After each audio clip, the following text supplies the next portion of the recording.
Hello and नमस्ते साथीहरु, फेरि पनि स्वागत छ तपाईलाई आजको यो नयाँ मेरो गेमिङ भ्लगमा। आज चाहिँ यो सहरको हल्लाखल्ला भन्दा टाढाको यात्रा रहेको छ। त्यही भएर मैले चाहिँ राति नै उठेर गाडी धोको। यो चिसो मौसममा गाडी धुन लास्ट हो क्या। त्यही भएर मैले चाहिँ वाटर वाशमा राखेँ। फाइनली हाम्रो गाडी चाहिँ धोएर रेडी भइसकेको छ। आजको ट्रिप चाहिँ हाम्रो विश्व शान्ति स्तूपसम्म रहेको छ। अब चाहिँ प्यासेन्जर लिनको लागि जानुपर्ने हुन्छ। सो म चाहिँ यहाँबाट निस्किन्छु। अब आजको यो यात्रा चाहिँ शान्तिको खोजीमा हुनेछ, किनभने देशमा हाल अशान्ति बढ्दो भइरहेको छ। म चाहिँ प्यासेन्जर भएको ठाउँमा पुगिसकेको छु। पानी पनि परिरहेको छ। मैले चाहिँ प्यासेन्जरहरूलाई यस्तो मजाले मिलाएर सिटमा राखेको छु। कोही चाहिँ मोबाइल चलाउँदैछन्। यो अगाडि बस्ने चाहिँ मेरो गर्लफ्रेन्ड है।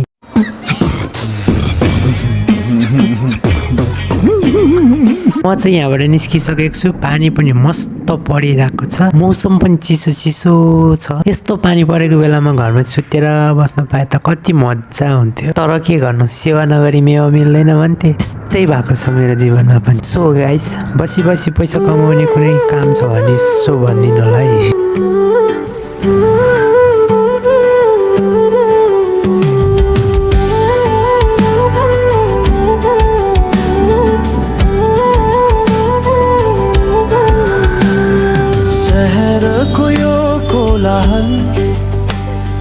मनभित्रको यो पीर स्टेरिङ समाती हिँडेको म, लक्ष्य मेरो स्थिर।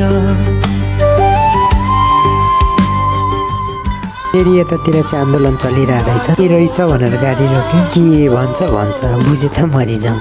फेरि एउटा चाहिँ क्यामेराम्यान पनि रहेछ के। जेसुकै होस् भनेर म चाहिँ त्यहाँबाट निस्केँ। यस्तो आन्दोलन त हाम्रो नेपालमा कति हुन्छ। फेरि सब गाडी रोकेर आन्दोलन हेरिरहेको रहेछ क्या। हामी त आन्दोलन होइन, शान्तिको खोजीमा पनि हिँडिरहेछौँ। सडकमा कति सपना हराए। फाइनली हामी चाहिँ अहिले पोखरा आइपुगिसकेका छौँ। यो चाहिँ पोखराको बजार हो। कति बोलेको भनेर फेरि यता गर्लफ्रेन्ड चाहिँ रिसाएर हिँडिरहन्छ। गर्लफ्रेन्ड रिसायो नि म चाहिँ बोल्न छाड्दिनँ।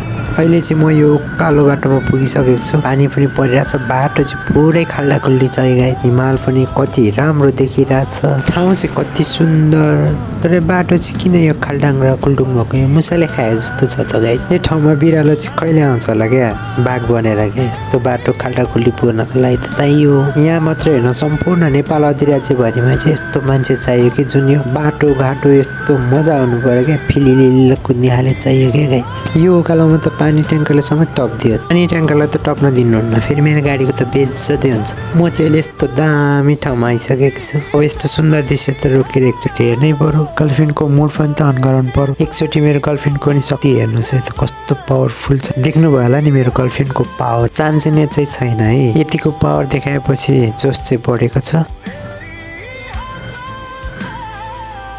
यो मेरो गाडी त भाले हो नि, जति ठोके पनि केही हुँदैन। कुखुराको भाले चाहिँ होइन है गाइस, यो गाडी नै हो। अब चाहिँ एउटा मिठो गीत सुनौँ है त। राजनीतिको खेल यहाँ, जनता सधैँ मारमा, तर म त एउटा यात्री आफ्नै यो संसारमा। बसेको यो पाङ्ग्रासँगै समय पनि घुम्दैछ। भोलिको त्यो सुनौलो दिन आँखाले चुम्दैछ। हल्ला मात्रै होइन यहाँ, अब काम हुनु पर्छ। नेपालीको पसिना यही। म चाहिँ अहिले पुरै अफरोडमा आइसकेको छु। अफरोडको बाटो एकदम खतरा छ। यहाँबाट चाहिँ हिमालको सुन्दर दृश्य पनि देख्न पाइने रहेछ।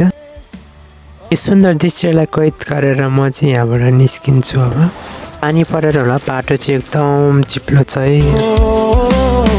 भाग्य कोर्नु पर्छ। शान्ति स्तूपको फेदीमा मनको भारी बिसाउँछु। आफ्नो देशको प्रगतिको दियो एउटा जलाउँछु।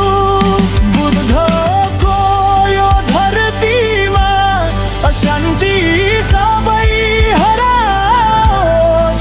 हरेक नेपालीको फाइनल्ली म चाहिँ शान्ति स्तूप आइपुगिसकेको छु। म चाहिँ यहाँ आफ्नो लागि मात्र होइन हाम्रो देश नेपालको लागि प्रार्थना गर्न आएको। बुद्धको यो भूमिमा कहिले अशान्तिको कालो बादल नलागोस्। शान्ति कतै बाहिर खोजेर पाइने कुरा त होइन। म चाहिँ अब गाडीलाई यसो पार्कमा राखेर अब प्रार्थना गर्नतिर लाग्नेछु।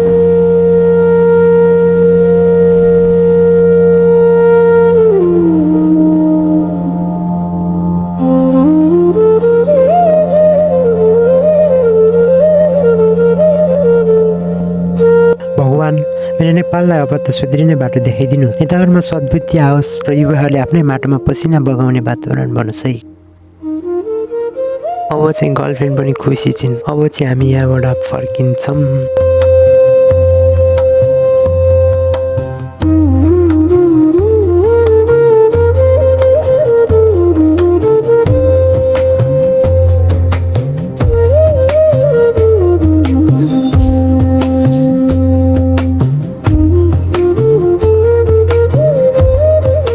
अन्तिम समय हेरिदिनु भएकोमा धेरै धेरै धन्यवाद।